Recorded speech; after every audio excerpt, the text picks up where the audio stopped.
मेरे प्यारे बच्चों, आप सभी को नमस्कार। क्या हाल है आप सभी के? उम्मीद है आप ठीक ठाक होंगे, मस्त होंगे, बढ़िया होंगे, तंदुरुस्त होंगे। तो आइए मेरे प्यारे बच्चों, आगे बढ़ते हैं कुछ नई और बेहतर चीज़ों की तरफ, कुछ बेहतर सीखने की कोशिश करते हैं। आइए मेरे दोस्तों, मेरे प्यारे बच्चों, आज हम जो टॉपिक कराने जा रहे हैं परसेंटेज में, वो बहुत ही महीन सा टॉपिक है। उस महीनता को समझने के लिए मैं आपसे कुछ चर्चा करना चाहूँगा। मेरे प्यारे बच्चों, मैं आपसे ये कह रहा हूँ कि यार, एक क्लास है और एक क्लास में ए, B, C, D, E, F, G, H, इन लोगों में एक सर्वे किया गया। टॉपिक का क्या नाम है परसेंटेज के इस कॉन्सेप्ट का, वो भी बताऊंगा, पर पहले सीखिए। A B C D E F G H करके कुछ बच्चे, तीन तीन छह दो, 8 बच्चे। इन 8 बच्चों में मेरे प्यारे बच्चों एक सर्वे किया गया। 8 बच्चों में एक सर्वे किया गया।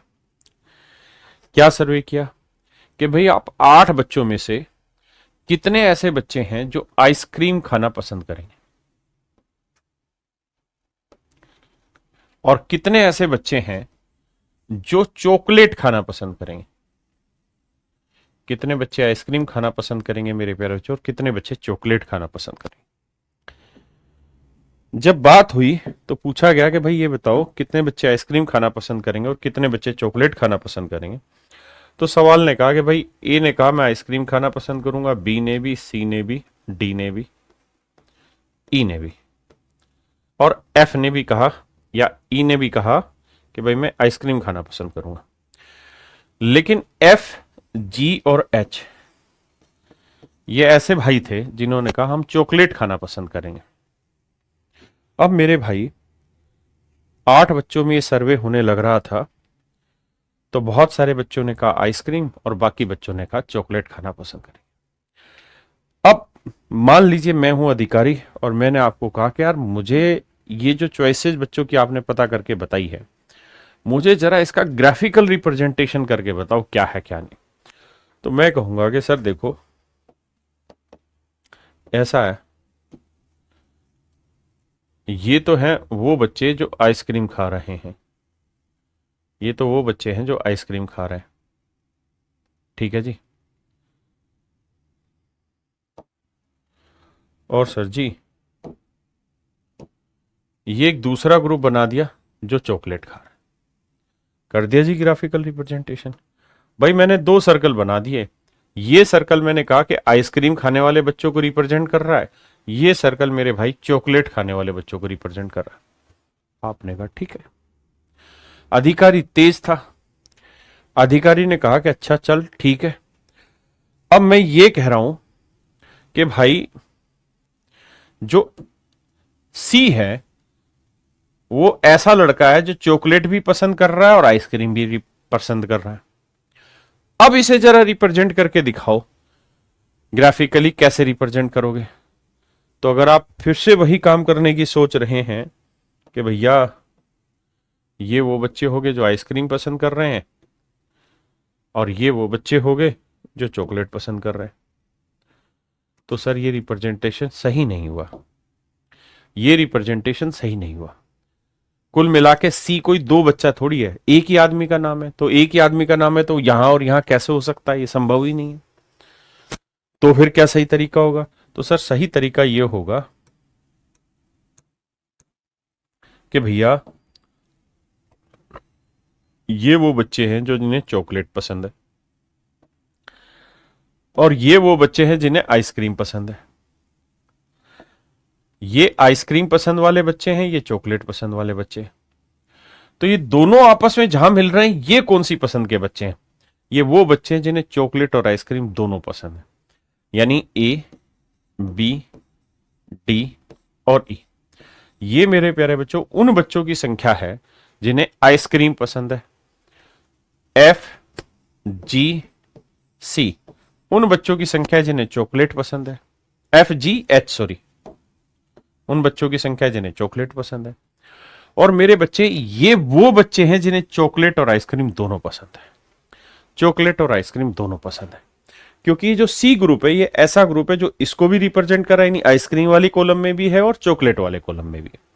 दूसरी बड़ी और अच्छी समझदार वाली बात सीखने की कोशिश करते हैं, क्या कि मेरे बच्चों अब जरा गौर फरमा के बताइए कि ये वाला जो डाटा है, ये वाला, फिर ये डाटा किसको रिप्रेजेंट कर रहा है? ये जो सफेद रंग का पेन आपने चलता हुआ दिखाई दे रहा है आपको, फिर ये कौन से डाटा को रिप्रेजेंट कर रहा है? ए बी डी ई कौन से आंकड़े को प्रस्तुत कर रहा है? तो सर फिर आपको ये कहना होगा कि ए बी डी ई जो है वो रिप्रेजेंट कर रहा है उन बच्चों को जिनको केवल आइसक्रीम पसंद है, only ice cream, only ice cream, only ice cream, जिन्हें केवल आइसक्रीम पसंद है उन बच्चों को रिप्रेजेंट कर रहा है। तो जिनको आइसक्रीम पसंद है वो कौन कौन से? A B D E. और मेरे बच्चों ये बताइए ये कौन से बच्चे हैं जिनको ये बैंगनी या पिंक कलर में समेटा है मैंने? तो आप कहेंगे सर ये बच्चे हैं वो जिनको केवल चॉकलेट पसंद है, ओनली चॉकलेट पसंद है।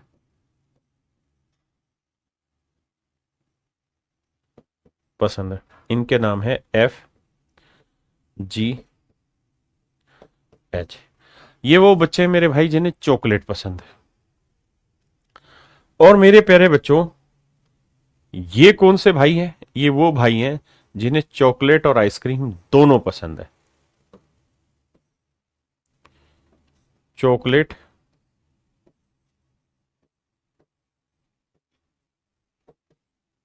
And ice cream both.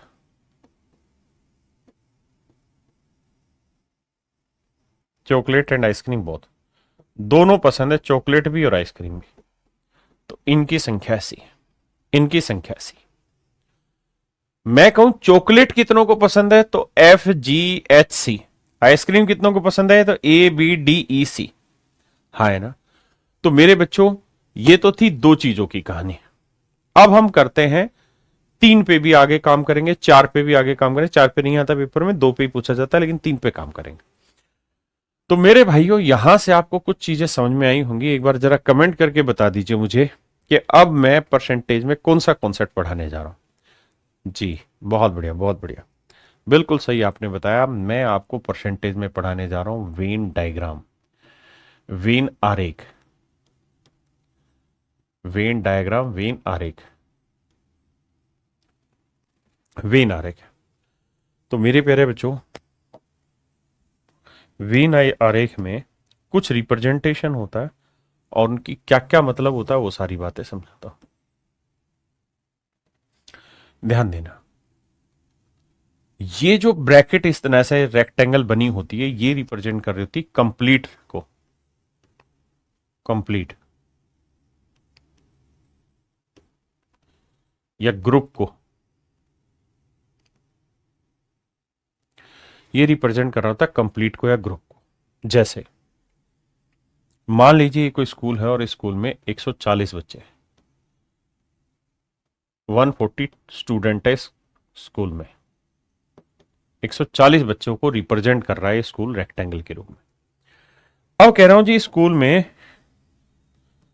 कुछ बच्चे ऐसे हैं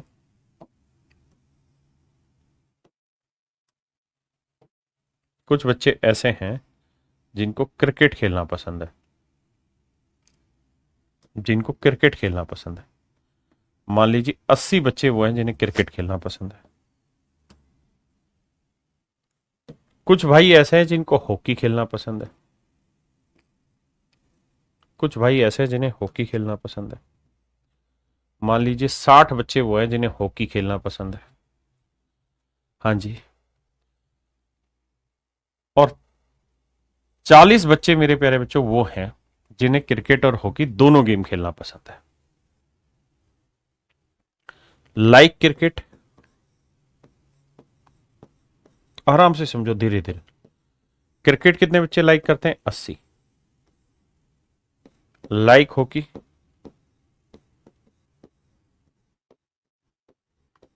हॉकी कितने लाइक करते हैं? 60। और लाइक बोथ, दोनों कितने खेलना पसंद करते हैं? Hockey and cricket. तो ये है मेरे बच्चे 40। अब मैं आपसे ये जानना चाहता हूं कि भाई ओनली क्रिकेट खेलने वाले कितने? ओनली क्रिकेट खेलने वाले बच्चे कितने? क्रिकेट खेलने वाले बच्चे कितने? तो आप मुझे कहेंगे सर ध्यान से देखिए, ये जो कॉलम है ना, यहां से यहां तक का, ये है ओनली क्रिकेट का। ये वाला गोला है ओनली क्रिकेट का, जिसमें बच्चा केवल क्रिकेट खेलता है। मेरे प्यारे बच्चों, ओनली क्रिकेट का मतलब ओनली क्रिकेट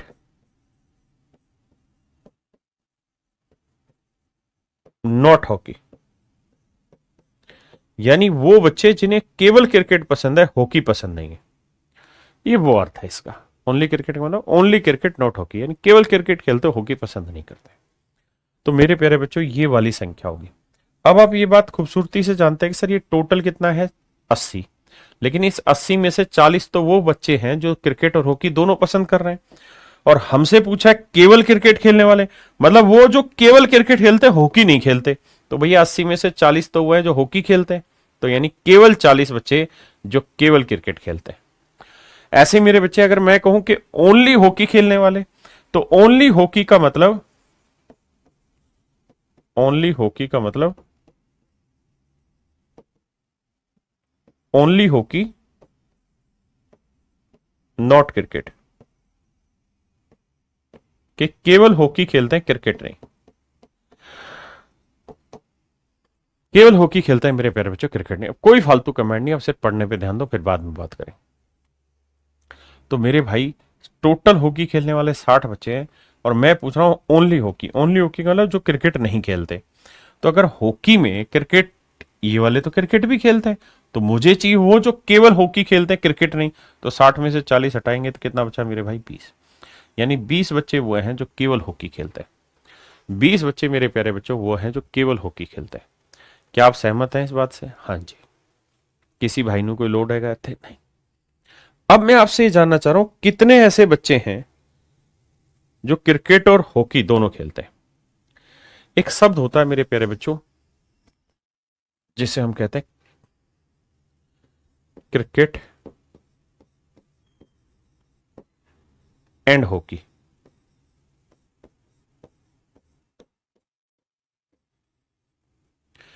इस एंड शब्द का मतलब होता है वेन डायग्राम में इंटरसेक्शन। इंटरसेक्शन, इंटरसेक्शन को और साधारण शब्दों में कहें तो कॉमन, और साधारण शब्दों में कहें तो उभयनिष्ठ। उभयनिष्ठ, उभयनिष्ठ। यानी वो बच्चे जो क्रिकेट और हॉकी दोनों में जुड़े हुए हैं, वो बच्चे हैं 40, यानी जो दोनों में कॉमन है। लेकिन अगर मेरे प्यारे बच्चों में शब्दों का इस्तेमाल करूं, क्रिकेट और हॉकी, ओ आर, हॉकी, इस और का मतलब होता है या, क्रिकेट या हॉकी। तो क्रिकेट और हॉकी का मतलब है वो बच्चे जो क्रिकेट और हॉकी कुल मिला के खेलते हैं, यूनियन।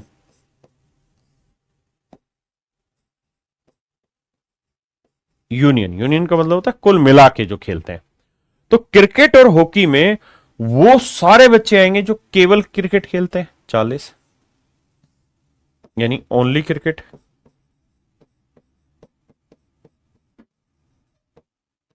ओनली हॉकी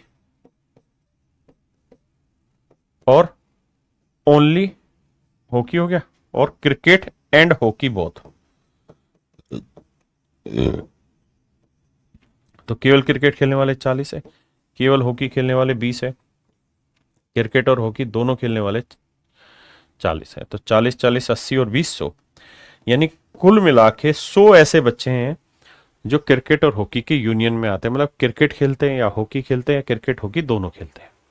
या में सब कुछ शामिल होता है, एंड में केवल कॉमन वैल्यू शामिल होती है। हाँ जी।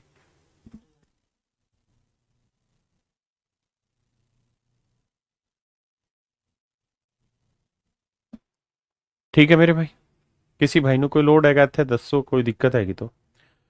अब देखिए मेरे प्यारे बच्चों, अब कहानी को आगे बढ़ाते हैं, अगर आपको ये बात समझ आ गई है तो। अब मैं ये पूछूं कि ऐसे कितने बच्चे हैं, ऐसे कितने बच्चे हैं जो ना क्रिकेट खेलते हैं ना हॉकी।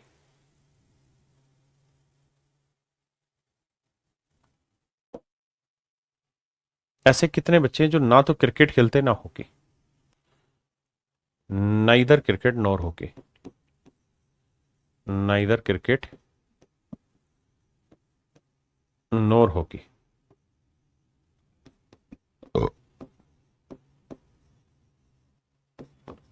ना क्रिकेट ना हॉकी, ना हॉकी, ना क्रिकेट ना हॉकी, कितने ऐसे बच्चे हैं? तो मेरे भाई ये देखो कि टोटल कितने बच्चे हैं, 140। इसमें से उन बच्चों की संख्या घटा दो जो क्रिकेट या हॉकी खेलते हैं, यानी इनका यूनियन, क्रिकेट और हॉकी का यूनियन, वो कितने हैं, 100।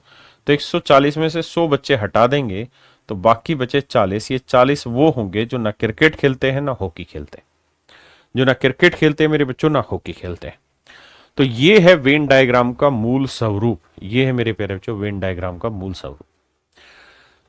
अब जरा इस पे कुछ फार्मूले लिखवा देता हूं मेरे प्यारे बच्चों। आपको ऐसे दे रखा होगा भाई, कुछ बच्चे क्रिकेट खेलते हैं, कुछ बच्चे हॉकी खेलते हैं।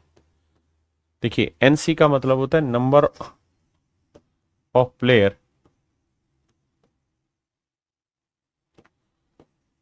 Who plays hockey, who plays cricket, cricket वो खिलाड़ी जो क्रिकेट खेलते हैं। एनएच का मतलब हुआ number of player who plays hockey, जो हॉकी खेलते हैं। ऐसे मेरे बच्चों एक शब्द रहता है हॉकी एंड क्रिकेट, इसका मतलब होता है common.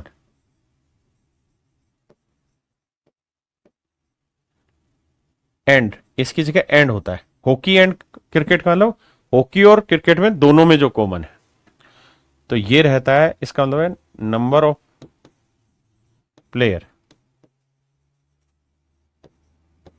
Who plays both game, who plays both, जो दोनों गेम खेलते हैं। और मेरे प्यारे बच्चों एक होता है हॉकी यूनियन क्रिकेट, इस उल्टे साइन को इंटरसेक्शन लिखते हैं, उल्टे यू को इंटरसेक्शन माने कॉमन, और मेरे प्यारे बच्चे इसको लिखते हैं यूनियन, जो अभी अर्थ बताया। यूनियन का मतलब है नंबर ऑफ प्लेयर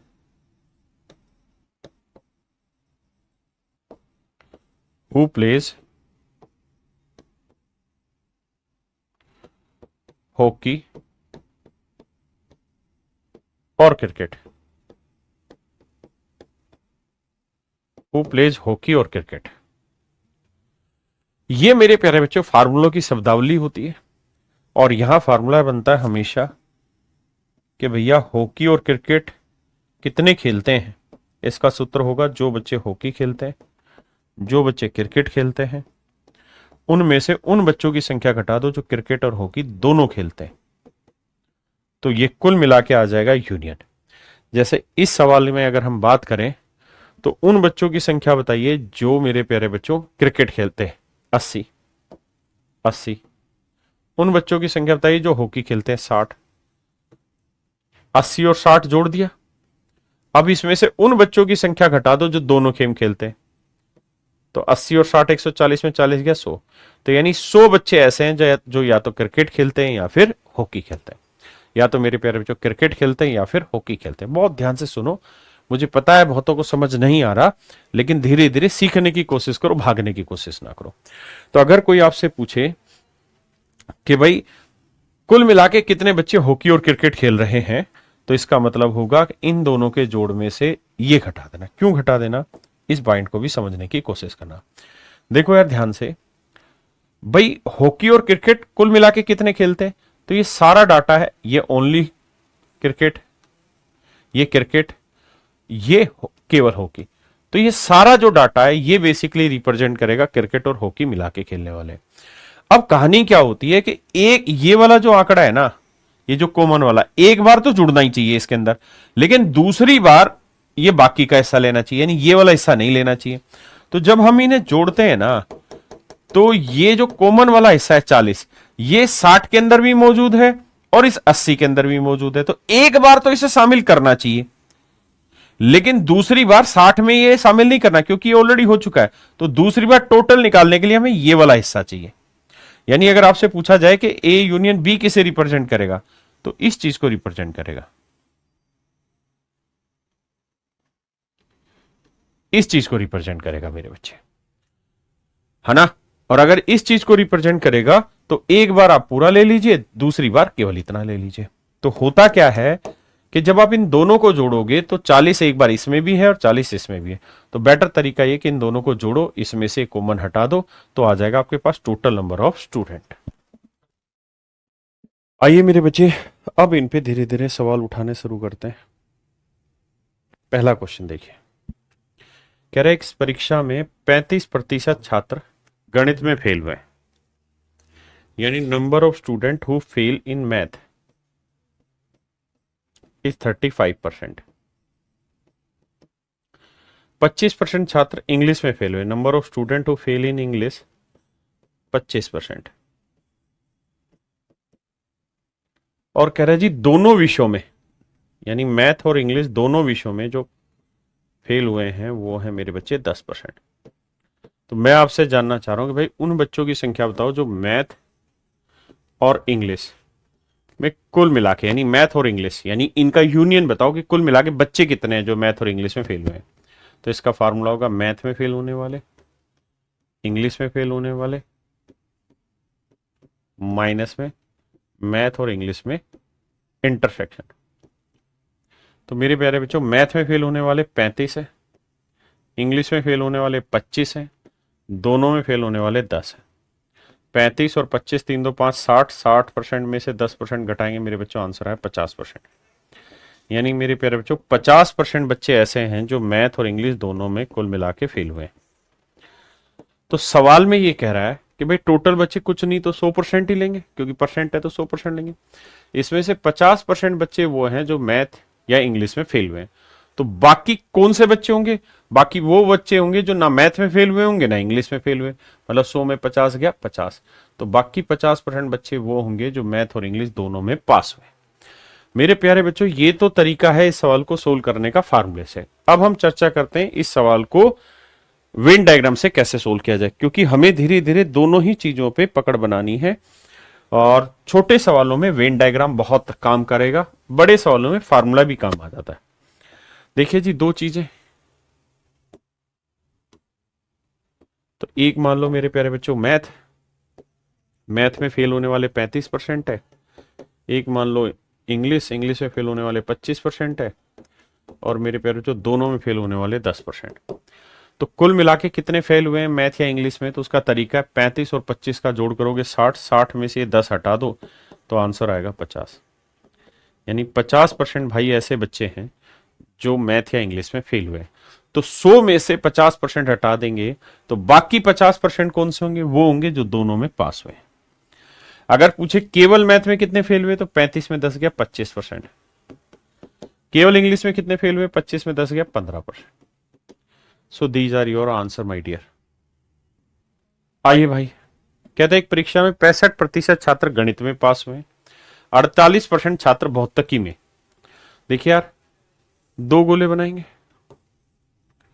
सवाल में कह रहा है 65% बच्चे ऐसे हैं जो मैथ में पास हुए, 48% बच्चे फिजिक्स में पास हुए, और भैया दोनों में कुल मिला के 30% बच्चे जो पास हुए। तो जोड़ेंगे तो 65 और 48 का जोड़ करेंगे, 8 5 13, 6 4 10 और 11, है ना। तो 113% में से ये 30% हटा दीजिए, 30% हटाएंगे तो आएगा 83%। यानी 83% बच्चा ऐसा होगा जो मैथ या फिजिक्स में कुल मिला के पास हुआ है। 83% बच्चा ऐसा है जो मैथ या इंग्लिश में कुल मिला के पास हुआ है, जिसमें मैथ वाले भी आ गए, इंग्लिश वाले भी आ गए, मैथ और इंग्लिश दोनों वाले भी आ गए। हाँ जी, तो भाई टोटल इसे फार्मूले से भी निकालेंगे तो ये आएगा N M plus N P minus N M intersection P, formula भी लगा लेना।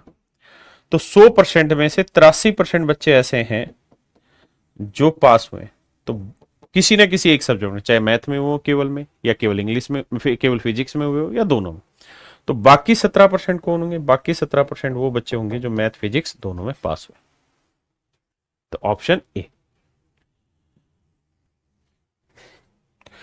कहता है जी एक विद्यालय में 50% छात्र क्रिकेट खेलते हैं, 50% बच्चे क्रिकेट खेलते हैं, और मेरे नन्हे मुन्ने बच्चों कह रहा है 40% बच्चे फुटबॉल खेलते हैं, 40% बच्चे फुटबॉल खेलते हैं।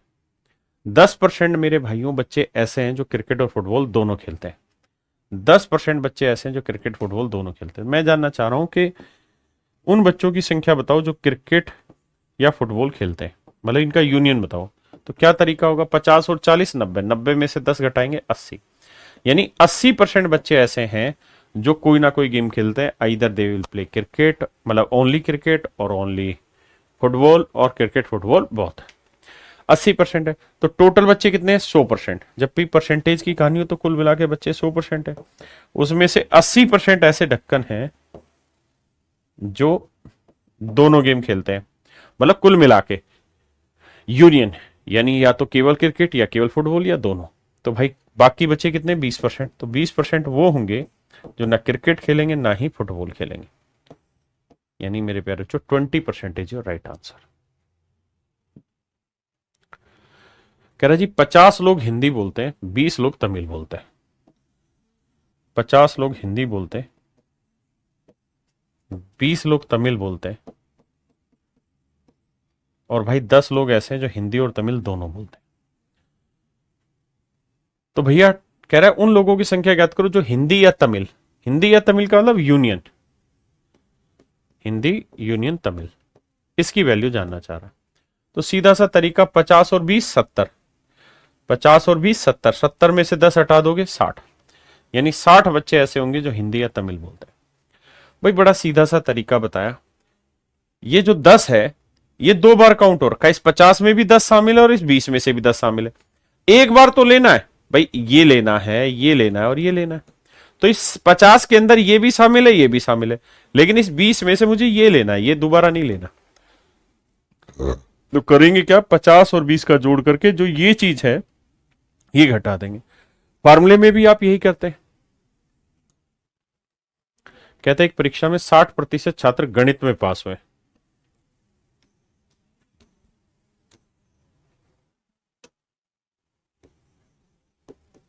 60% बच्चे मैथ में पास हुए, 55% बच्चे अंग्रेजी में, इंग्लिश में पास हुए।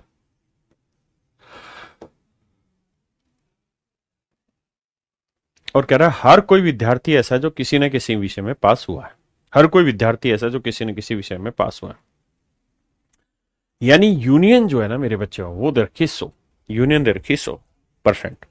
कह रहा है हर बच्चा किसी न किसी सब्जेक्ट में पास हुआ है। तो फार्मूला होता है मैथ और इंग्लिश है, तो number of student math union English, number of student pass in math, number of student who pass in English, minus number of student who pass in math and English intersection.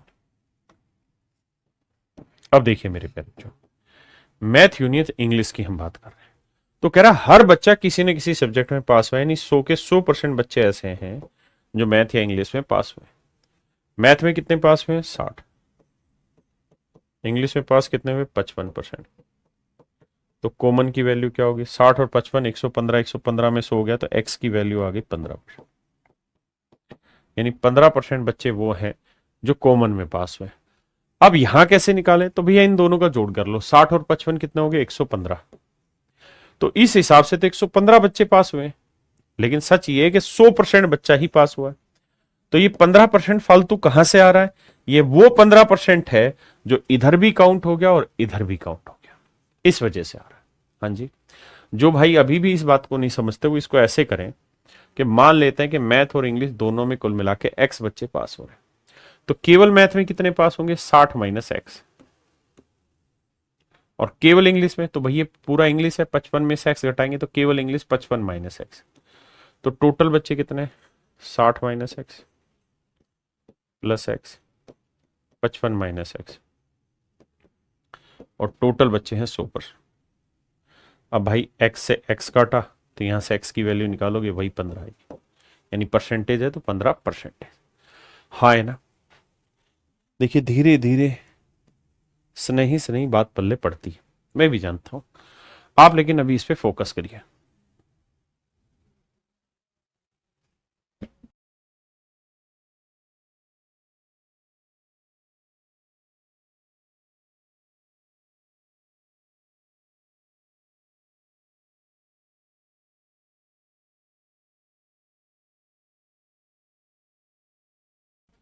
अब देखो मेरे प्यारे बच्चों, इस सवाल में कह रहा है एक 60 छात्रों की कक्षा में 40% केवल हिंदी बोलते हैं। कहता है 60 बच्चों की क्लास है,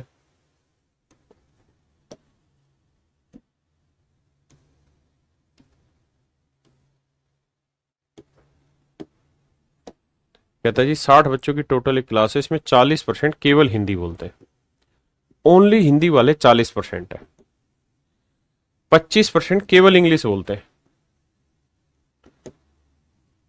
और कह रहा है बाकी बच्चे ऐसे जो दोनों भाषा बोल सकते हैं, तो कितने छात्र ऐसे जो इंग्लिश बोल सकते हैं? तो मेरे प्यारे बच्चों ऐसे समझो, अब देखो जो फार्मूला है ना, हमारा फार्मूला है भाई, जैसे क्या क्या है इसमें, हिंदी और दूसरा इंग्लिश, तो हिंदी यूनियन इंग्लिश,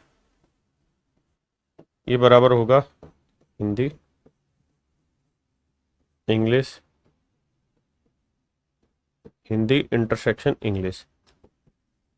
अब आप देखेंगे कि इसमें कोई सा भी फार्मूला ऐसा नहीं था जिसमें हम ये कह दें कि ओनली हिंदी या ओनली इंग्लिश का है। ये कंप्लीट हिंदी का, ये कंप्लीट इंग्लिश का, और ये दोनों का कॉमन है। तो ये सवाल फार्मूले से फंस जाएगा, इसलिए मैंने वेन डायग्राम पढ़ाया। फंस नहीं जाएगा, हो तो उससे भी जाएगा, लेकिन क्यों परेशान हुआ जाए।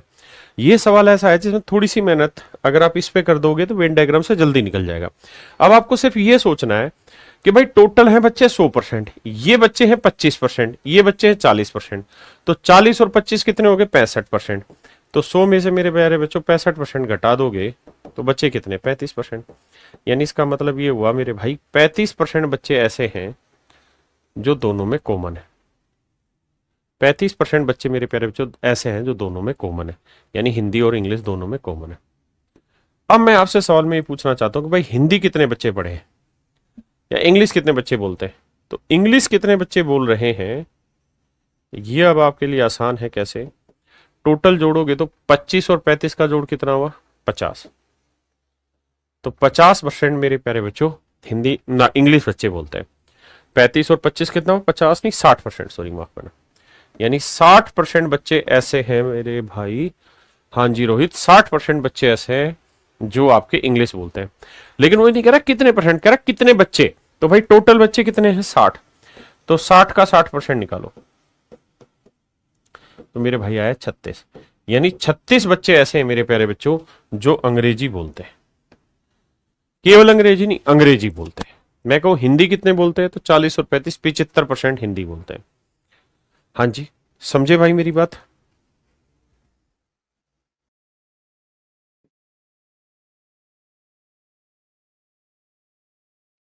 अब इस पे आ जाइए। कह रहा 60 विद्यार्थियों वाली एक कक्षा में 45 विद्यार्थी म्यूजिक पसंद करते हैं। देखो जी, 45 विद्यार्थी म्यूजिक पसंद करते हैं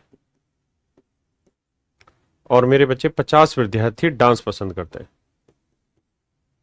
50 विद्यार्थी डांस पसंद करते हैं, 5 विद्यार्थी कुछ भी पसंद नहीं करते। यानी टोटल बच्चे हैं 60। टोटल बच्चे हैं 60, हाँ जी। उसमें से 5 बच्चे ऐसे जो कुछ भी पसंद नहीं करते, तो मतलब डांस या म्यूजिक कुल मिला के 55 पसंद करते हैं। यानी N music union dance, music या डांस में जो कुल मिला के संख्या है वो 55 है। तो अगर मेरे भाई इसको फार्मूले से पढ़ना चाहो तो आप फार्मूला लिखोगे N music union dance, N music and dance minus N music intersection dance. तो देखो म्यूजिक यूनियन डांस है कितने मेरे भाई? 55। म्यूजिक कितने पसंद करते हैं? 45। डांस कितने पसंद करते हैं? 50 माइनस म्यूजिक यूनियन डांस, ये कितने हुए मेरे भाई? तो ये हमें निकालना है। तो मान लो ये वाली वैल्यू x है, तो 50 गया 5, 40, 40 बचा भाई, 40 बचा ना, 95, हाँ तो 40 बचा, ठीक है। तो x की वैल्यू आ गई 40, यानी 40 बच्चे ऐसे हैं जो मेरे बच्चे दोनों चीजों को पसंद करते हैं, म्यूजिक को भी और डांस को भी। हाँ जी, ये तो है डिटेल। अगर मेरे भाई इसको सॉर्ट करना है, अगर मेरे बच्चे इसको सॉर्ट करना है, अगर मेरे बच्चे इसको सॉर्ट करना है, तो आपको ये पता है कि भाई 60 बच्चे थे, 5 इसमें से कुछ भी पसंद नहीं करते थे, यानी 55 ही बच्चे हैं टोटल कुल मिला के। यहां देखे तो कितने बच्चे हो गए? 50 जमा 45, तो ये हो गए भाई 95 बच्चे, जबकि एक्चुअल में तो 55 ही बच्चे। तो ये 95 क्यों आ रहे हैं, यानी 40 ज्यादा क्यों आ रहे हैं? इसलिए क्योंकि 40 एक ऐसा आंकड़ा होगा जो इसमें भी जोड़ दिया और इसमें भी जोड़ दिया, जबकि एक ही बार जोड़ना था, 2 बार नहीं। क्यों? क्योंकि एक बार ये जोड़ दिया, तो अगली बार जो आंकड़ा लेना था ना, वो लेना था जिसके अंदर 40 नहीं है, ये वाला, ये वाला। तो 40 को 2 बार जोड़ दिया, इस 50 में 40 भी, जबकि एक ही बार लेना था, तो एक बार वाला घटा दिया, आंसर आ गया। तो यानी 40 बच्चे ऐसे हैं जो दोनों गेम पसंद, मतलब गेम कह रहा हूं बे, म्यूजिक और डांस पसंद करते हैं। करिए बाबू, ए बाबू मोशाय। कहता है गांव में 60% परिवारों में प्रत्येक के पास एक गाय। कहता है 60% परिवार ऐसे हैं जिनके पास, हर एक के पास गाय है।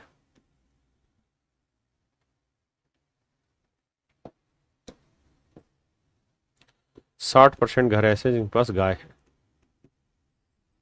30% के पास भैंस है, बफेलो है, और 15% घर ऐसे हैं मेरे प्यारे बच्चों जिनके पास गाय और भैंस दोनों है। गाय और भैंस दोनों है, हाँ जी, गाय और भैंस दोनों है। तो मेरे प्यारे बच्चे एक बात बताओ, खुल के अपनी बात मेरे सामने रखना कि टोटल बच्चे कितने? 60 और 30 90, 60 और 30 90 बच्चे। इसमें से 15 ऐसे हैं जो 2 बार जोड़े गए, तो ये 15 हटा दो, तो कुल मिला के बच्चे कितने? 75। यानी 75% बच्चे ही ऐसे हैं जो, या 75% ही घर ऐसे हैं जिनमें गाय या भैंस रहती है। काउ यूनियन भैंस है, काउ यूनियन बफेलो, हाँ है ना जी भाई राम। कहाँ है राम जी, कहाँ हो राम जी है? तो मेरे प्यारे बच्चों 75% घर ऐसे हैं जिनमें कोई ना कोई जानवर है, गाय है या भैंस है, या गाय भैंस दोनों है। तो गाय यूनियन भैंस आ गया 75%, मतलब 100% घरों में से 75% घरों में कोई ना कोई जानवर है। तो बाकी कितने बचे? 25%। तो बाकी 25% घर ऐसे होंगे जिनमें कोई भी जानवर नहीं होगा। मतलब टोटल घर कितने दे रखे हैं? 96। सर हाईलाइट करके दिखा दिया करो ताकि नजर पड़ जाए। सवाल में कहा था कुल मिला के 96 घर है। इफ देर आर 96 फैमिलीज, अगर कुल मिला के 96 फैमिली है गांव में, तो भाई कहानी बताओ क्या होगी? तो कह रहा है जी 25% घरों में कोई जानवर नहीं, 25% घरों में कोई जानवर नहीं। 25% की फ्रैक्शन 1/4, 4 से काटेंगे 24, तो 24 घर मेरे भाई ऐसे हैं जिनमें कोई जानवर नहीं। 24 घर ऐसे मेरे बच्चे जिनमें कोई जानवर नहीं। हाँ जी, पढ़िए जी।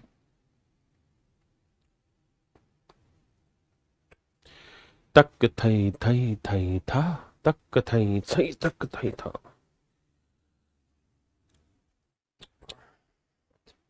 ए जाते हुए लम्हों जरा ठहरो, जरा ठहरो, मैं भी तो चलता हूँ, कुछ बातें करता हूँ। नन्हे मुन्ने भाइयों, अब आपकी बारी है। देखिए फालतू कमेंट ना करो, सीधा सवाल पे आंसर निकाल के लाओ। कहते हैं एक परीक्षा में 67% छात्र गणित में पास हुए, 53% अंग्रेजी में पास हुए, 25% दोनों में पास हुए। तो भैया कितने बच्चे हैं टोटल? निकाल लो भाई। 67% मुझे निकालना है मैथ और इंग्लिश दोनों में यूनियन की वैल्यू क्या है। तो भाई मैथ में कितने हुए, इंग्लिश में कितने हुए, और मैथ और इंग्लिश दोनों में इंटरसेक्शन कितने? तो मैथ में मेरे प्यारे बच्चों 67%, इंग्लिश में मेरे बच्चे 53%, मैथ और इंग्लिश दोनों में है 25%। तो ये आएगा 7 3 10, 6 5 11 1 12 -25 95। यानी 95% बच्चे ही कुल मिला के कहानी कर रहे हैं। मैथ या इंग्लिश में 95% ही यूनियन में बच्चे हैं। यानी मैथ और इंग्लिश से पास होने वाले टोटल बच्चे 95। हमने भी डायरेक्ट वेन डायग्राम में यही सीखा है भाई, मैथ में 67 है, उसमें 53 है, तो टोटल बच्चे हो गए 120। इसमें से 25% ऐसे बच्चे जो दोनों में पास है, तो वो एक बार घटा दो, तो 95% बच्चे आ गए मेरे भाई कुल मिला के। तो टोटल 100% बच्चे होते हैं। आप कहेंगे हाँ, तो 100 में से 95% वो है जो किसी न किसी में पास हुए, तो बाकी कितने बचे? 5%। तो 5% वो बच्चे हैं जो दोनों सब्जेक्टों में पास हुए, फेल हुए होंगे, क्योंकि 95% में वो बच्चे हैं जो मैथ में पास हुए या इंग्लिश में पास हुए या दोनों में पास हुए, दोनों शामिल है। तो बाकी 5% कौन से होंगे? जो किसी में पास नहीं हुए, और किसी में पास नहीं हुए तो मतलब फेल हुए। तो 5% बच्चे टोटल बच्चों का कुल मिला के फेल हुए। 5% की फ्रैक्शन 1/20, मतलब अगर टोटल स्टूडेंट 20 है, अगर मेरे भाई टोटल स्टूडेंट 20 है, तो 1 यूनिट बच्चा कुल मिला के फेल हो गया दोनों, जबकि कह रहा है 200 बच्चे दोनों में फेल हुए, तो 1 यूनिट 200 बच्चे हैं, तो भैया 20 यूनिट की वैल्यू कितनी? 20 गुना 200, उत्तर आएगा 4000 है। पूछी नहीं। अच्छा, कितने छात्र गणित में पास हुए? माफ करना। तो अच्छा, 20 यूनिट की वैल्यू कितनी बनी? 200, 4000। यानी अगर आपसे सवाल में ये पूछा जाए ना कि भाई टोटल बच्चे कितने, तो आपका जवाब होगा टोटल स्टूडेंट जो है सर, टोटल स्टूडेंट है कितने सर? 4000। लेकिन वो सवाल कुछ और पूछ रहा है, वो आसान सी बात पूछ रहा है। वो कह रहा है कि भाई जो दोनों में फेल हुए कितने बच्चे हैं? 5%। तो यानी 5% की वैसे वैल्यू 200 है, तो मेरे बच्चे 1% की वैल्यू 200/5 यानी 40 बच्चे आ गए। तो कह रहा हूं उन छात्रों की संख्या ज्ञात करो जो गणित में पास है, लेकिन केवल गणित में पास है, केवल गणित में पास है। तो मेरे बच्चे तो मैथ में कितने पास है? 67। इस 67 में से 25 बच्चे वो भी तो है जो मैथ और इंग्लिश दोनों में पास है, तो भैया 67 में से 25 घटा दो, तो 7 में 5 गया 2, 6 में 2 गया 4, तो 42% बच्चे ऐसे हैं जो केवल मैथ में पास है। तो 42% की वैल्यू कितनी? तो 1% की वैल्यू 40, तो 42 की कितनी? 1680 है ऑप्शन, तो आंसर है 1680। ये मेरा आंसर हो गया। जिन भाइयों को पल्ले कम पड़ा है उनको दोबारा से इस कहानी को समझा देता हूं वेन डायग्राम बना के भी, कि इतना उदास ना हो।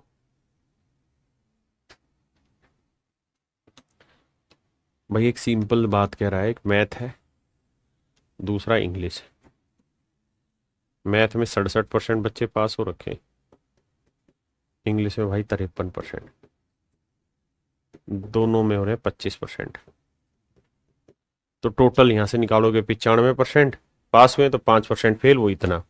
अब कह रहा है केवल मैथ, तो भैया केवल मैथ तो ये वाला होगा, तो 67 में से 25 हटाएंगे तो ये आएगा कितना? 42%। यानी 42% बच्चा ऐसा है जो केवल मैथ में पास हुआ। तो 1% 40 है, तो 42% की वैल्यू 1680।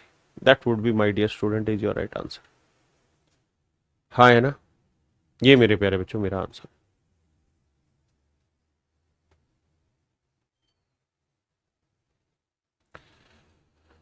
करिए भैया।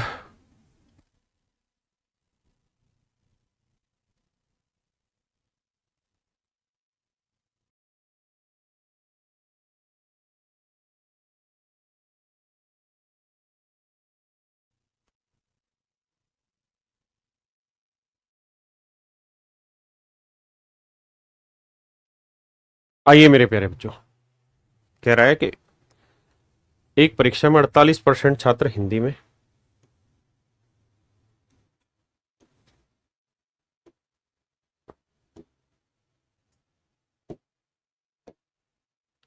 हिंदी में फेल हुए भाई 48% बच्चे, ध्यान से समझना।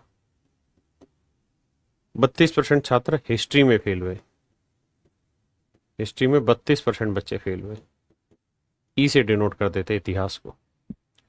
20% बच्चे दोनों विषयों में फेल हुए, तो दोनों विषयों में पास हुए की संख्या इतनी, तो कुल छात्रों की संख्या कितनी है? तो भाई ये देखो 48 और 32 का जोड़ करेंगे 80, 80 में से 20 घटाया 60, यानी टोटल कुल मिला के 60% बच्चा है जो दोनों ही मतलब कुल मिला के फेल हुआ है, किस किस में? हिंदी, यूनियन, इतिहास में 60% बचा है। तो मेरे प्यारे बच्चों टोटल 100% है, उसमें से 60% हटा देंगे तो बचा कितना? 40%। तो यार नहीं मेरे भाई, 40% की जो फ्रैक्शन है ना मेरे भाई, वो बेसिकली रिप्रेजेंट कर रहा है 880 रुपए, 880 लोगों को। तो 1% की फ्रैक्शन होगी 880/40। तो कह रहा कुल छात्रों की संख्या ज्ञात करो। तो टोटल छात्र तो 100% थे मेरे भाई, तो 100% की वैल्यू कितनी? 0 से 0 22, 2200 मेरा आंसर आ रहा है। ऑप्शन बी मेरा सही आंसर है मेरे प्यारे बच्चों, बहुत सुंदर। कहता है एक परीक्षा में 600 छात्रों ने परीक्षा दी, 35% छात्र भौतिकी में फेल हुए, 45% छात्र रसायन में फेल हुए, और भाई 20% छात्र दोनों में फेल हुए। तो बताइए दोनों विषयों में कितने पास हुए? तो भाई ये देखो 35% तो है, चलो मैं डिटेल ही बता रहा हूं। अब पता है आंसर है ना, खटाखट आना चाहिए गोली गेट की स्पीड से। अब तुम्हारा समय नहीं खराब होना चाहिए। कह रहा भैया फिजिक्स में 35% बच्चे फेल हुए, 45% बच्चे केमिस्ट्री में फेल हुए, और 20% बच्चे दोनों में फेल हुए। 20% बच्चे दोनों में फेल हुए। तो टोटल फेल कितने? 45 और 35, 70, 80, 80 में 20 गया, 60% बच्चे कुल मिला के फेल हुए। तो भैया टोटल 100% है, 100% में यूनियन 60 है, तो बाकी 40 कौन से हुए? वो जो दोनों में पास हुए होंगे।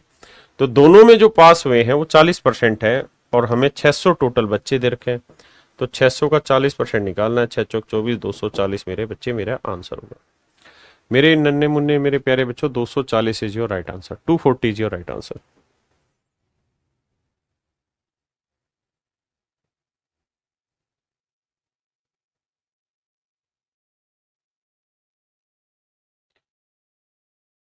बहुत ही खूबसूरत सवाल है, जबरदस्त लैंग्वेज।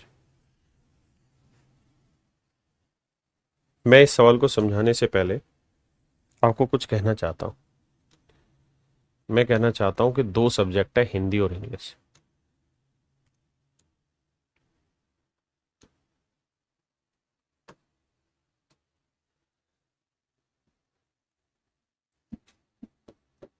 हिंदी और इंग्लिश सिर्फ समझने की कोशिश करना।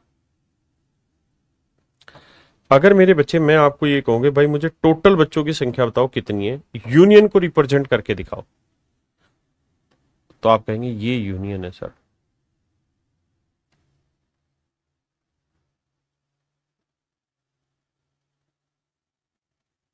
ये यूनियन है।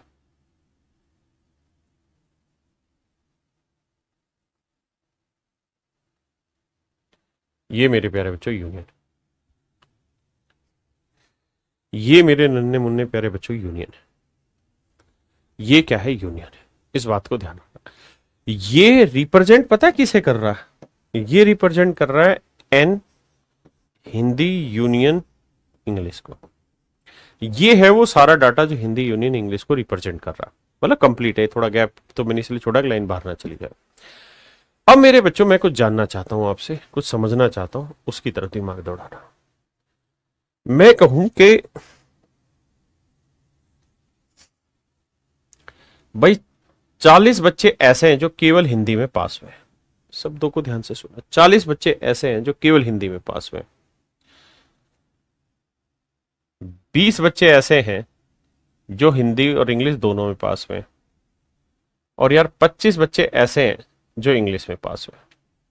25 बच्चे ऐसे हैं जो इंग्लिश में पास हुए। हाँ जी, मानते।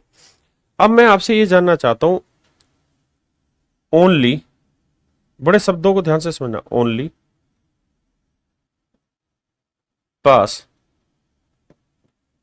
इन हिंदी, केवल हिंदी में पास होने वाले बच्चों की संख्या क्या है? कोई भी डाटा लेके मैंने बात समझा दी आपको।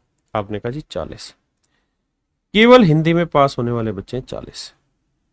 ठीक है जी, only pass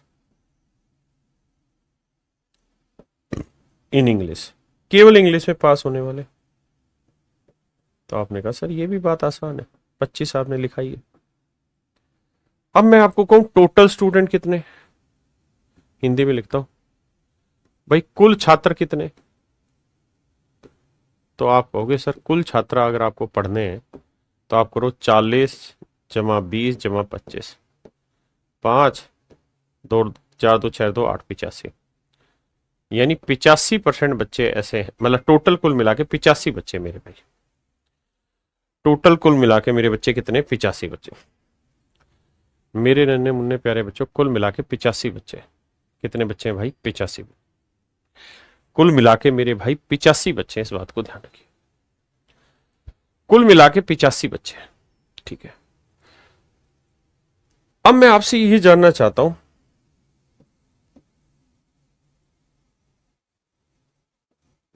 only fail in reasoning, only fail in English, केवल इंग्लिश में कितने बच्चे फेल हुए,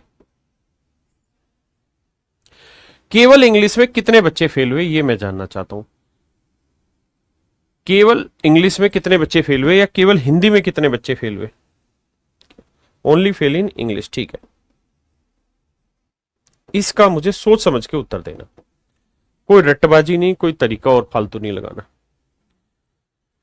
तो आप कहोगे सर एक क्लास है, क्लास में कुल मिला के 85 बच्चे हैं, 85 बच्चों में, बहुत ध्यान से मेरे शब्दों को सुनना क्योंकि पूरा निचोड़ यहीं से निकलेगा। इन 85 बच्चों में सर 40 बच्चे ऐसे हैं जो केवल हिंदी में पास हुए, केवल हिंदी में पास हुए 40 बच्चे। मेरे बच्चे बताओ सब्जेक्ट कितने, 2।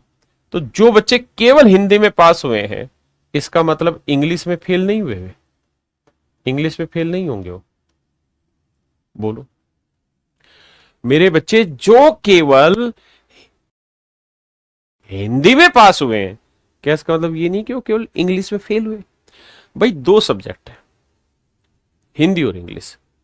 सवाल में कह रहा है कि 40 बच्चे ऐसे हैं जो हिंदी में पास हुए, केवल हिंदी में पास हुए 40 बच्चे, यानी 2 सब्जेक्ट थे हिंदी और इंग्लिश, इसमें 40 ऐसे जो केवल हिंदी में पास हुए, यानी इंग्लिश में पास नहीं हुए। इंग्लिश में पास नहीं हुए का मतलब यही तो हुआ कि केवल इंग्लिश में कितने फेल हुए, 40। नहीं, आप यस या नो में कमेंट करके बताओ, मेरी बात समझे नहीं समझे। भाई ये 2 उंगलियां आपके पास है, एक हिंदी एक इंग्लिश। हाँ जी, मेरी बात समझ रहे। मैं कह रहा हूं कि केवल हिंदी में फेल होने वाले बच्चे 40 हैं, तो जो बच्चे केवल हिंदी में फेल हुए हैं, केवल केवल केवल केवल हिंदी में फेल हुए हैं, इसका मतलब वो दूसरे सब्जेक्ट में पास हुए होंगे। दूसरा सब्जेक्ट क्या है, इंग्लिश। तो इसका मतलब केवल हिंदी में फेल होने वाले केवल इंग्लिश में पास होने वाले ही, या मैं कहूं कि केवल हिंदी में पास होने वाले, यानी 2 सब्जेक्ट है केवल इंग्लिश, सॉरी 2 सब्जेक्ट है केवल हिंदी में ही पास हुए, तो इसका मतलब इंग्लिश में फेल हुए। तो केवल हिंदी में पास होना मतलब ये बच्चे केवल हिंदी में ही पास हो पाए, इंग्लिश में फेल हुए। तो मेरे बच्चों मैं आपको ये कहना चाह रहा हूं, अगर 2 सब्जेक्ट हैं तो जो नंबर ओनली पास इन हिंदी होगा ना, वही ओनली फेल इन इंग्लिश हो, और ओनली पास इन इंग्लिश जो होगा ना, वो वही होगा जो ओनली फेल इन हिंदी होगा।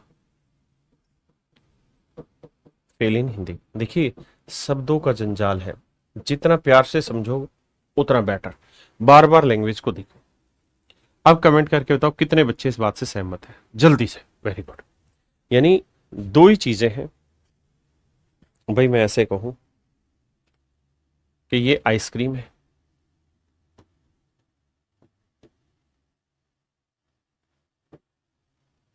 ये बर्गर है। बहुत ध्यान से समझना, ये आइसक्रीम है, ये बर्गर है। 20 बच्चे जिन्होंने केवल आइसक्रीम खाई है, 10 बच्चे ऐसे हैं जिन्होंने दोनों खाए हैं, और 30 बच्चे ऐसे हैं या 15 बच्चे ऐसे हैं जिन्होंने केवल बर्गर खाए। तो मेरे बच्चे ये बताओ कितने ऐसे बच्चे हैं जिन्होंने बर्गर नहीं खाया, कितने? तुम गाली बक देते हो कमेंट में, समझते हो नहीं। कितने बच्चों ने बर्गर नहीं खाया, बर्गर नहीं खाया, नहीं खाया। तो ढक्कनो, एक बात बताओ, मूर्ख हो क्या तो कमेंट मार रहे हो मुझे? इन सब ने बर्गर खाया कि नहीं खाया? आप कहेंगे हाँ सर ये सारे तो बर्गर खा रहे क्योंकि बर्गर वाले गोले में ही। अगर इन सब ने बर्गर खाया है तो इसका मतलब इन्होंने नहीं खाया, क्योंकि बर्गर में है ही नहीं, तो इसका मतलब मेरा आंसर हुआ 20। यानी जिन्होंने बर्गर नहीं खाया उनकी वैल्यू हुई 20। हाँ जी। अब मैं आपको ये कहूं कि भाई उन बच्चों की संख्या बताओ, बच्चों की संख्या बताओ, क्या बताओ, जिन्होंने ने केवल आइसक्रीम चूसी, बताओ। तो आप कहोगे सर यही तो वो बच्चे जिन्होंने केवल आइसक्रीम चूसी है, ये वाले। भाई ये वाले कौन है? ये वो है जिन्होंने आइसक्रीम तो चूसी लेकिन साथ के साथ बर्गर भी खा लिया। तो ये तो वो है जिन्होंने बर्गर और आइसक्रीम दोनों खाया। हमें वो चीज जिन्होंने केवल आइसक्रीम खाया हो या खाई हो या जो भी है। तो केवल आइसक्रीम कितनों ने खाई है? 20 ने। तो मेरे बेटा जो तुम मुझको गरिया रहे थे यही तो मैं समझा रहा था। अब मैंने तुम्हें आइसक्रीम और बर्गर खिला दिया तो तुम्हें समझ में आ गया। वैसे तुम हराम खोरो, मोटा अनाज खा रहे हो। अरे भाई जिन्होंने बर्गर नहीं खाया, केवल उन बच्चों ने जिन्होंने बर्गर नहीं खाया, तो 20 बच्चे ऐसे थे जिन्होंने बर्गर नहीं खाया। ये वही है जिन्होंने केवल आइसक्रीम खाई थी। यही मैं यहां पे ढक्कनों समझाने की कोशिश कर रहा था अनपढ़ों कि केवल हिंदी में जो पास हुए इसका मतलब वो इंग्लिश में फेल हुए, और जो इंग्लिश में पास हुए इसका मतलब वो हिंदी में फेल हुए। बस यही बात मैं कह रहा था यार, और कुछ थोड़ी ज्ञान दे रहा था। अब इस सवाल को पढ़ो और इस सवाल का उत्तर दो। बहुत ही जबरदस्त सवाल है, मतलब देखते ही मजा आ जाएगा। सवाल ऐसा है, सवाल में कह रहा है एक परीक्षा में 80% छात्र गणित में पास हुए, 65% छात्र तर्क शक्ति में उत्तीर्ण हुए, 15% छात्र दोनों विषयों में अनुत्तीर्ण हुए। मान लिया यार पास हुए फेल हुए चलेगा। अब कह रहा है 150 student who passed only in maths, pass only in math. मैंने अभी समझाया कि अगर दो सब्जेक्ट है मैथ और इंग्लिश, है ना, मैथ और रीजनिंग, तो जो बच्चे केवल मैथ में पास हुए हैं वो फेल हुए होंगे इन reasoning, fail only in reasoning.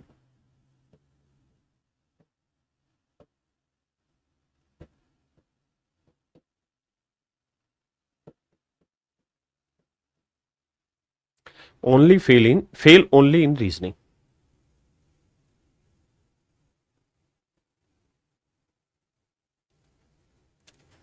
Fail only in reasoning. तो मेरे भाई इस बात को समझो, कनपट्टी के लगा दो कि जो बच्चे केवल मैथ में पास हो रहे हैं वही बच्चे तो केवल रीजनिंग में फेल हो रहे हैं, केवल रीजनिंग में फेल हो रहे हैं। और उसने आपसे यही तो पूछा है, how many student fail only in reasoning. तो कितने बच्चे ऐसे हैं जो रीजनिंग में फेल हुए? तो 150 ही होगा। इसमें सोचना क्या है, 1 सेकंड का सवाल है। अब आप देख सकते हैं CHSL 2022 का एक क्वेश्चन है। बच्चों का दिमाग घूम गया होगा इस सवाल को, लेकिन आप विद्वान बच्चे हैं, समझदार बच्चे हैं, तो चुटकियों में सवाल क्रैक कर गए। अब मेरे बच्चों आते हैं 3 वालों पे। यहाँ कहानी 2 की थी।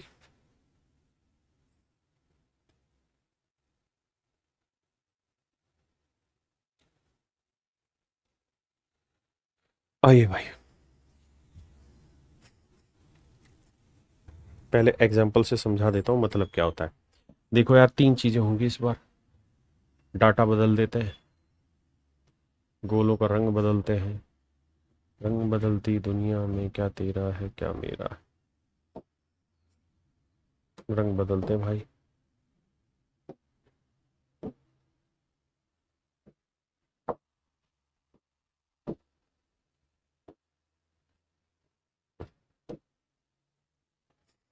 मेरे बच्चों आओ भाई, ये तो है बिस्किट खाने वाले, बिस्कुट खाने वाले, इसे बी से डिनोट कर देंगे।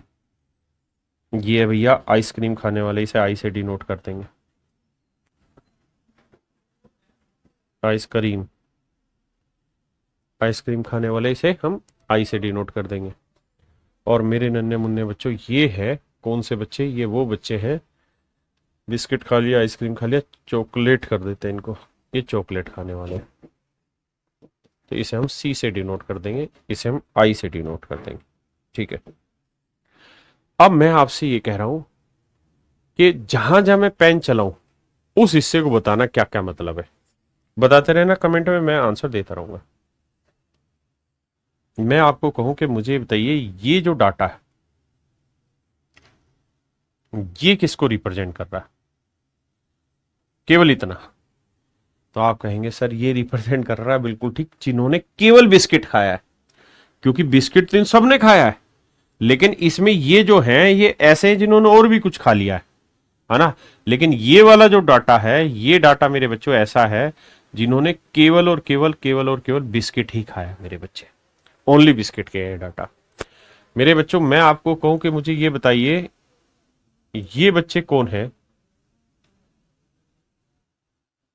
अगर मैं ये कलर चला दूं तो ये पूरा सफेद रंग किसको रिप्रेजेंट कर रहा है। तो आप कहेंगे सर ये वो बच्चे जिन्होंने केवल चॉकलेट खाई है। और मेरे बच्चों ये बताइए ये बच्चे कौन से हैं फिर, ये बच्चे कौन से हैं। तो सर ये वो बच्चे हैं जिन्होंने केवल आइसक्रीम खाई है, ये वो बच्चे हैं सर जिन्होंने केवल आइसक्रीम खाई। बहुत सुंदर, तुम तो समझदार हो गए। तो अब मैं आपसे ये जानना चाह रहा हूं कि इन बच्चों की संख्या बताओ क्या है, ये बताओ, बोलो, जवाब दो। तो मेरे भाई एक बात समझो, बहुत प्यार से सुनना, ये कौन से बच्चे हैं। सर ये वो बच्चे हैं जिन्होंने बिस्किट भी खाया है, आइसक्रीम भी खाई है और चॉकलेट भी खा गए। क्यों, क्योंकि देखो ये वाला हिस्सा है चॉकलेट का, यहां से यहां तक का ये हिस्सा चॉकलेट का, ठीक है जी, बिल्कुल सही है। तो सर ये वाला हिस्सा है किसका, आइसक्रीम का, और ये वाला हिस्सा है सर बिस्किट का। तो ये वो बच्चे हैं जिन्होंने बिस्किट, चॉकलेट और आइसक्रीम खाए हैं। लेकिन अगर मैं आपसे कह दूं कि ये वाला हिस्सा बताओ कौन सा है, तो आप कहेंगे ये वो हिस्सा है जिसमें तीनों शामिल होते हैं, जिन्होंने बिस्किट, चॉकलेट, आइसक्रीम तीनों खाए। तो ये वो वाला हिस्सा है मेरे बच्चे, इसका नाम अगर मैं कुछ रख दूं, एक रख दूं, तो ये एक जो रिप्रेजेंट कर रहा है ना, ये बेसिकली रिप्रेजेंट कर रहा है उन बच्चों का जिन्होंने बिस्किट भी खाए हैं, चॉकलेट भी खाए हैं और आइसक्रीम भी खाई है। ये उनकी वैल्यू को रिप्रेजेंट कर रहा है।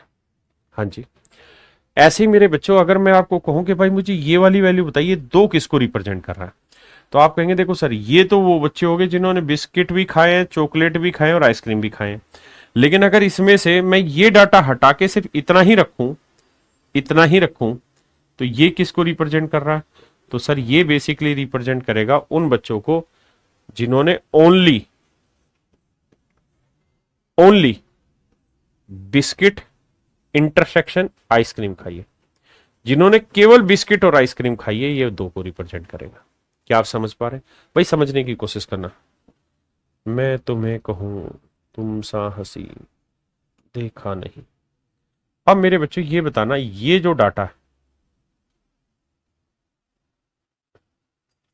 ये किसको रिप्रेजेंट करेगा। अगर इसका नंबर 3 डाल दूं तो ये 3 किसको रिप्रेजेंट करेगा। तो मेरे बच्चों ध्यान देना, 3 रिप्रेजेंट करेगा ओनली आइसक्रीम और चॉकलेट, आइसक्रीम और चॉकलेट।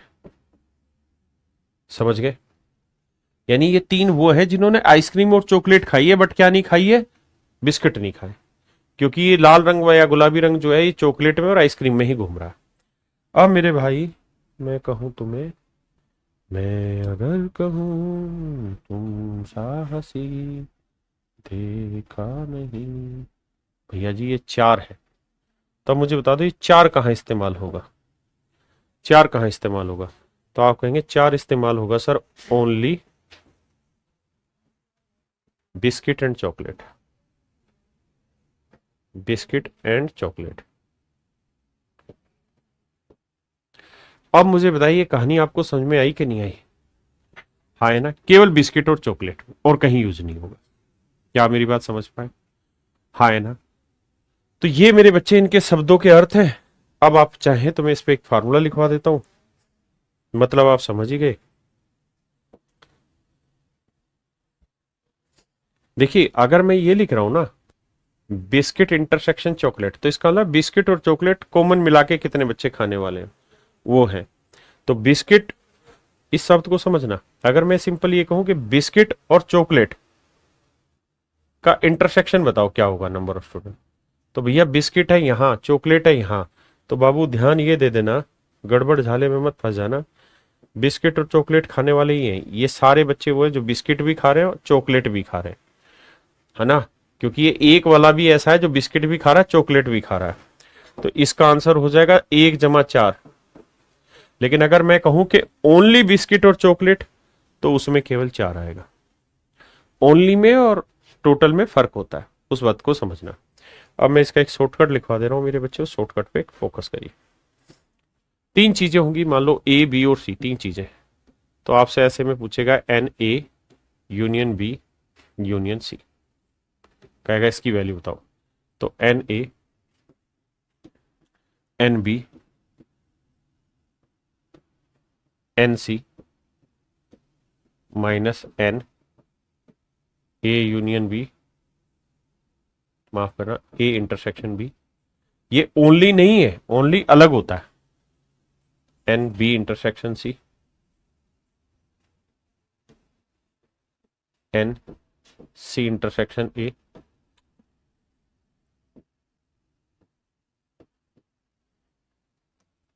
मैं अगर कहूं तुम साहसी देखा नहीं।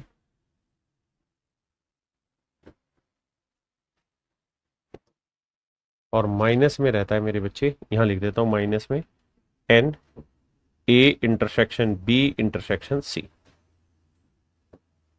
ना प्लस में रहता है। ये मेरे प्यारे बच्चे इसका सूत्र होता है। मैं आपको दोनों ही तरीके से समझाता हूं। पहले आप इस सवाल पर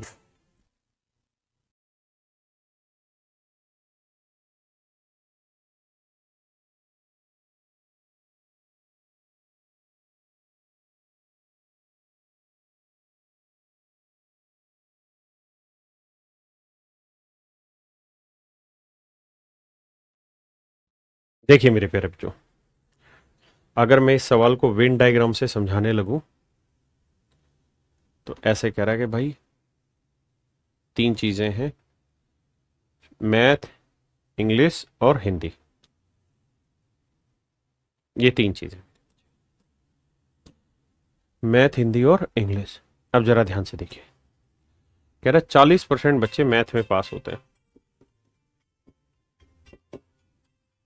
सॉरी फेल होते हैं मैथ में। 50% बच्चे इंग्लिश में फेल होते हैं। 30% बच्चे हिंदी में फेल होते हैं। अब इसके डाटा को फिट करते हैं।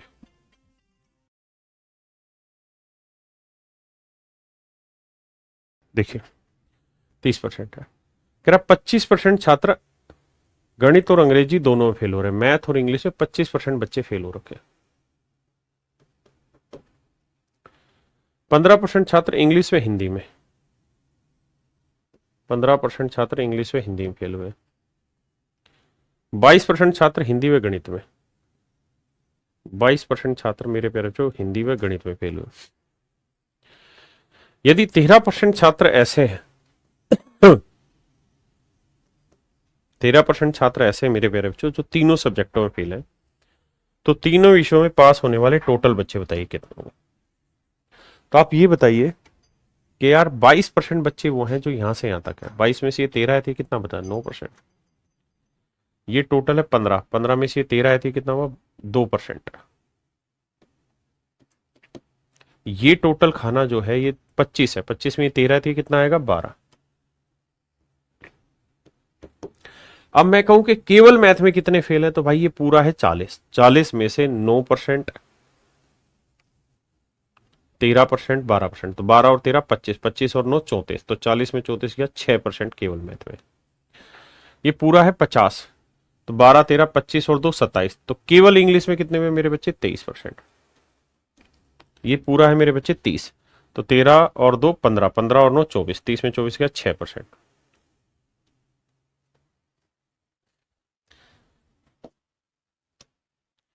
अब मेरे भाई केवल मैथ में कितने बच्चे पास हुए, 6। केवल इंग्लिश में कितने पास हुए, 23। और केवल हिंदी में पास कितने हुए, 6। ये तो वो बच्चे हैं जो केवल एक सब्जेक्ट में पास हुए। अब मेरे प्यारे बच्चों उन बच्चों की संख्या बताइए जो 2 सब्जेक्ट में पास होंगे। 9%, 2%, 12%। 9%, 12%, 2%। अब मेरे बच्चे, उन बच्चों की संख्या बताइए जो तीनों सब्जेक्ट में पास हुए, तो वो है केवल 13%। अब इन्हें जोड़ेंगे तो भाई देखो 6 3 9, 9 और 6 15, 15 और 9 24, 24 2 26, 26 2 28, 28 और 3 31 का एक असल 3, 3 2 5 और 6 1 7। तो 71% बच्चे मेरे प्यारे बच्चों ऐसे हैं जो कुल मिला के फेल हुए। कुल मिला के फेल हुए। टोटल बच्चों की संख्या हमने निकाल दी मेरे बच्चे रोहित, मदान, मोहम्मद, सैफाली, तो मेरे बच्चे कुल मिला के 71% बच्चे ऐसे जो कुल मिला के फेल हुए किसी भी तरीके से। तो बाकी बच्चे कौन से हुए जो पास हुए? तो 100% में से मेरे नन्हे मुन्ने बच्चों 71% हटा दोगे तो आया 20, है ना, 29%। तो 29% बच्चे वो होंगे जो तीनों विषयों में पास हुए। एक तो तरीका है ये, ठीक है, बहुत सुंदर। दूसरा तरीका है मेरे बच्चे फार्मूले वाला। अब बात करते हैं फार्मूले वाले से। फार्मूले से इस सवाल को कैसे सोल्व किया जाए।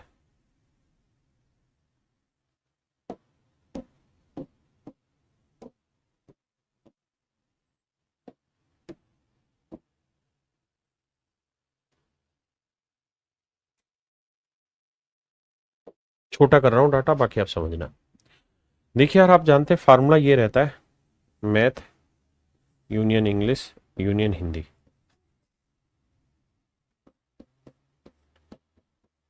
Math English Hindi, math common English, math ना हिंदी, अरे क्या है ये, English intersection Hindi, Hindi intersection math, और प्लस में करना है तीनों में जो कॉमन हो, यानी N math intersection English intersection Hindi. ये मेरे प्यारे बच्चों मेरा यूनियन निकालने का फार्मूला है कि मैथ हो या इंग्लिश हो या हिंदी हो, तीनों में कुल मिला के कितने बच्चे फेल हुए। तो मैथ में है मेरे भाई 40%, हिंदी में है 30%, अंग्रेजी में 50%, मैथ और इंग्लिश में भाई 25%, 15% है इंग्लिश हिंदी में, 22% है हिंदी मैथ में, और तीनों में 13% है। जोड़ दो भाई, तो 40 30 70 और 50 120, 120 और 13 133, तो प्लस वाले आए 133, माइनस वाले करेंगे 25 से 15 40, 40 और 22 कितना हो गया भाई, 40 और 22 हो गया 62, 3 में 2 गया 1, 13 में 6 गया 7। तो मेरे प्यारे बच्चों कुल मिला के 71% बच्चे ऐसे हैं जो मैथ या इंग्लिश या हिंदी में कुल मिला के पास हुए, यानी इनके यूनियन में। तो टोटल कुछ नहीं दे रखा, तो इसका मतलब 100% है, इसमें से 71% पास हुआ, तो बाकी कितना बचा 29%। तो 29% बच्चा, मतलब 71% फेल है मेरे प्यारे बच्चों, माफ करना, तीनों में। इनके यूनियन में 71% है, तो बाकी 29% वो होंगे जो इस यूनियन के नहीं है, यानी जो पास हुए होंगे तीनों में। तो ये मेरा आंसर है। हाँ जी, जैसे मर्जी आंसर दे दीजिए, आपकी समझ के ऊपर डिपेंड है आप कैसे सोचते हैं। अगर 3 का हो तो मुझे लगता है फार्मूले से आसान है, क्योंकि आपको ये लिखना नहीं है, आपको खटाखट करना है।